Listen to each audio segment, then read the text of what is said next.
Hey guys, me back again for email tips. I thought I would tape something this time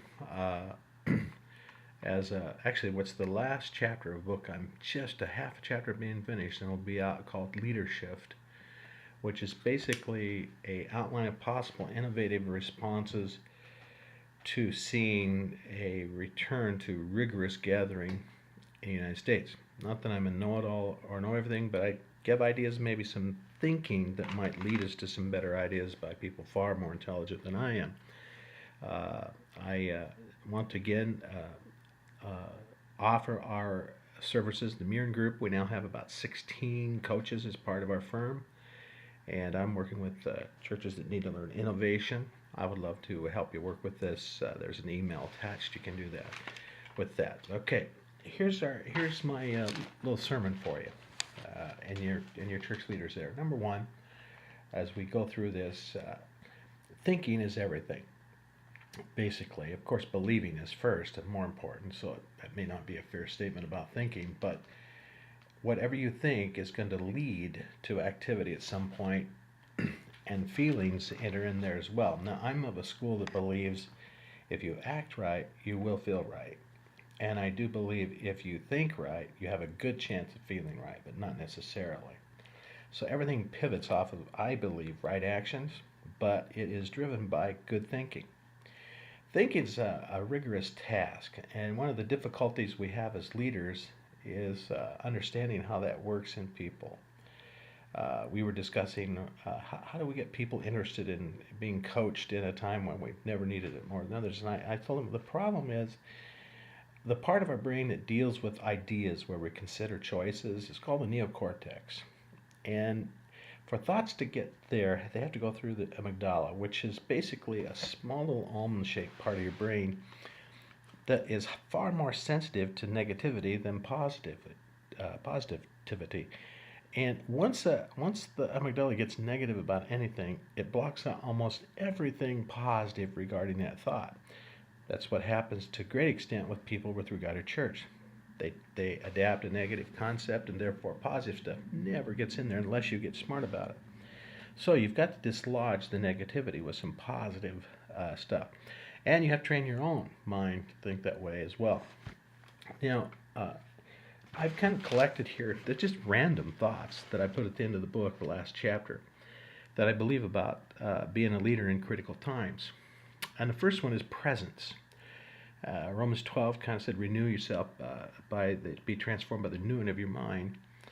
I hate to bring this up because some of you won't understand what I'm saying, but I watched recently after Prince's death, I watched a videotape of him playing one of George Harrison's songs with a group of superstars called While My Guitar Gently Weeps.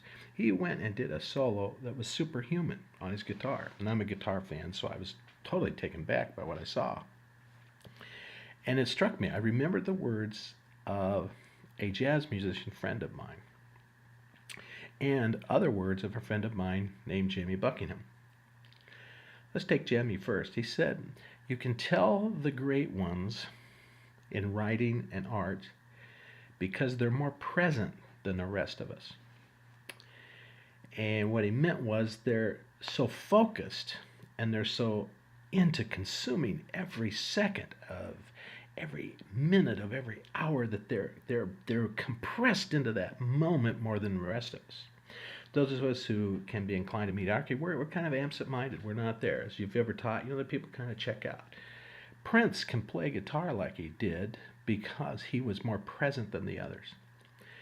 The other friend was Don Lanford, a jazz musician, and we were talking about another musician, and he could play anything, man. The guy could play sax, B3, guitar, drums, incredible, but he always said he liked guitar better. And he said the reason he did is it required more presence. And what Don said is the great ones, you can't tell where their instrument begins and where they begin. They are so merged as one. The instrument is like an extension of the person, and that person is so completely present there. I think that's what a leader is. A leader is one who is there more than other people in that moment. Aware, captivated, enjoying, tasting, enjoying every moment. and leading others to do that as well. Okay, the second thing, I thought about time. As I finished the book, I thought about time. And I thought about the passage that says, I've heard prophets, God's going to do a quick work. And I have meditated on the concept of time in the Bible often. 2 Peter, talks about the 1,000 years is but a day to the Lord, and a day is but 1,000 years to him. And the idea basically is that God can compress time or God can inflate time. Time is a fluid thing to him, and really to us to a great extent. Just look how people are aging. They're lasting much longer, much more vibrant. In fact, projections are 120 years of age may not be unusual even for the boomers in not too distant future. If you can live till 80, you got a good chance of maybe going along further. So time can be elongated. And a kid came to me and he said, man, I've wasted the last 7 years of my life in this ministry that didn't promote me. And I said, did you really? Did you really waste your time? I said, God doesn't look at time that way. I said, what I noticed was, I thought I'd wasted about 4 or 5 years of my time. And I was leading this church and thought we were going to make it, and bam, building was offered to us. A bunch of people made money off houses and tithed to us. And rather than being broke, within about 2 weeks, we had a new building, about twice the people, and a lot of money. But we had died for 3 years. If you'd come in before that point, you would have thought we were complete morons. And I'm building a couple new ministries here, and I keep praying and talking with my wife and leaders. God has an interesting thing. He can take, 20 years with nothing happening, as happened with Hudson Taylor, decades without fruit. And in one day, he won hundreds of thousands of people, or his team did, in northern China. So what I've learned is, it can be tough. Time can be tough, but God can put 20 years into 1 year, easily.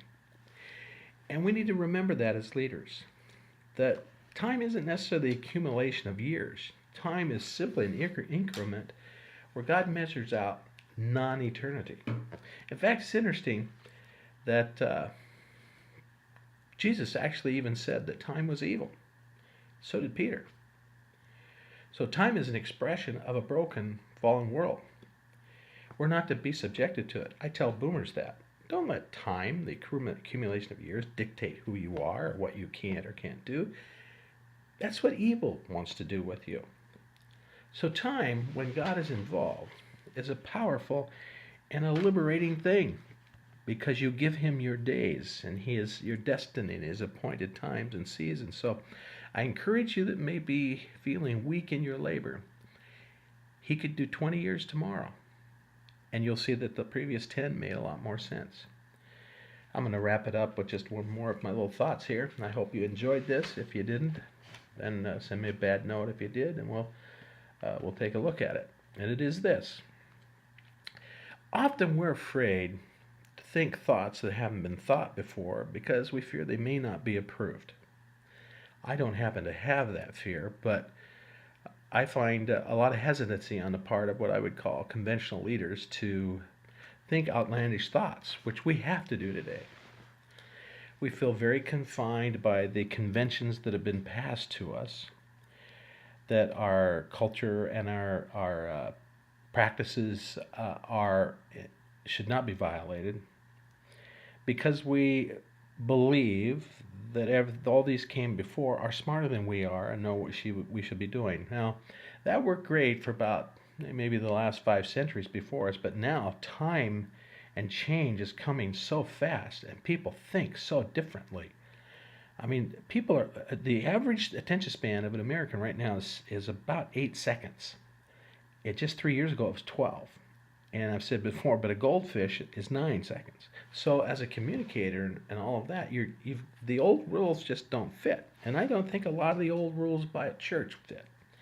We've got to be willing to think thoughts that maybe others haven't thought and go there. And I don't mean churches, small groups. That's not any creative thinking. Any dingbat come up with some quick solution like that. I mean real creative stuff. See, what struck me is I was watching Steve Jobs in a documentary that I think many of you may have seen. It may not be as popular as I believe, but they zeroed in on him and they asked him, how did he find the liberty to be so creative and come up with so many ideas that were outside the normal conventions of invention. And he simply said this: I was sitting around thinking one day, and it dawned on me that everybody who thought up how you should do it, and what should be done, and what the rules should be, weren't any smarter than I was.